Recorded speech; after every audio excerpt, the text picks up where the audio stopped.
পাওয়ার প্ল্যান্টের উপরেও আমরা গুরুত্ব দিচ্ছি।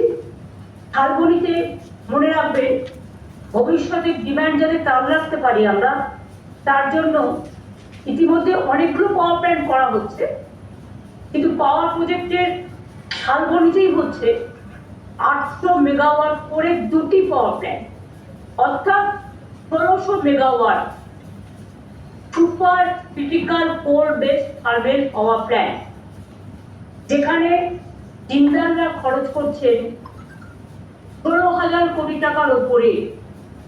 তাছাড়াও তারা অনেকগুলো ইন্ডাস্ট্রিয়াল পার্কও করবে।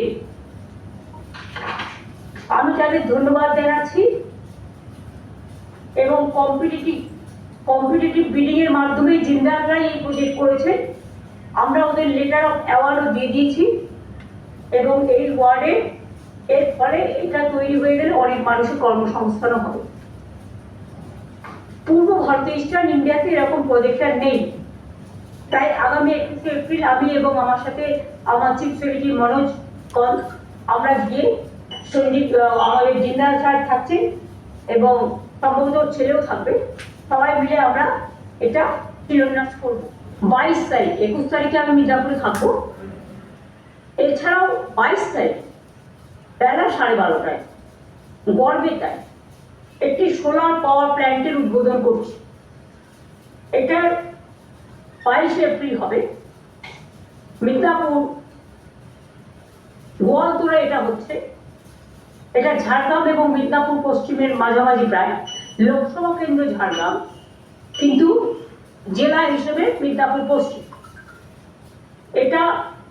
এটার ক্যাপাসিটি হচ্ছে, এটা সোলার পাওয়ার গ্রিন প্রজেক্ট। জার্মানরা এর জন্য, একটা জার্মান কোম্পানি 80% টাকা খরচ করছে, 20% আমরা খরচ করছি। এটা গ্রিন প্রজেক্ট। এখন এদের ক্যাপাসিটি হচ্ছে 112.5 মেগাওয়াট। দেউচা পাঁচুরি কোল প্ল্যান্ট হয়ে গেলে 100 বছরের কোনো সমস্যা বাংলায় থাকবে না, এবং ওগুলো হয়ে গেলে বরঞ্চ বাংলায় পাওয়ারের দাম কমে যাবে যখন ওটা তৈরি হয়ে আমরা করে থাকি। আগে আমরা জানতাম, বারবার শুনতাম লোডশেডিং এর সরকার আর নেই দরকার। হয়তো মানুষ লোডশেডিং এর কথাটা এখনকার জেনারেশন ভুলেই গেছে, তাদের হয়তো মনে নেই যে দিনে 24 ঘন্টার মধ্যে 12 ঘন্টায় কারেন্ট থাকতো না।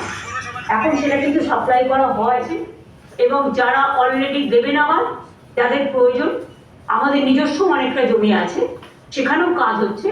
এবং আগামী দিন যে গ্রামগুলো আমরা, যদি জমি দেয় মানুষ, আমরা জোর করবো না, তাহলে আমরা নেব, তাদের আমরা টাকাও দেবো, ক্ষতিপূরণও দেবো, বাড়ি তৈরির টাকাও দেবো, এবং আমরা চাকরিও দেবো। এবং তাছাড়াও ওই এলাকা ঘিরে হাসপাতাল, স্কুল, কলেজ, বাজার সবকিছুই তৈরি হবে। সুতরাং নতুন একটা গেটওয়ে তৈরি হয়ে যাবে। আর এটাও হচ্ছে বিশ্বের সেকেন্ড লার্জেস্ট কোল প্ল্যান্ট। বাংলা খবর, আপনার রাজনীতি, আপনার আওয়াজ।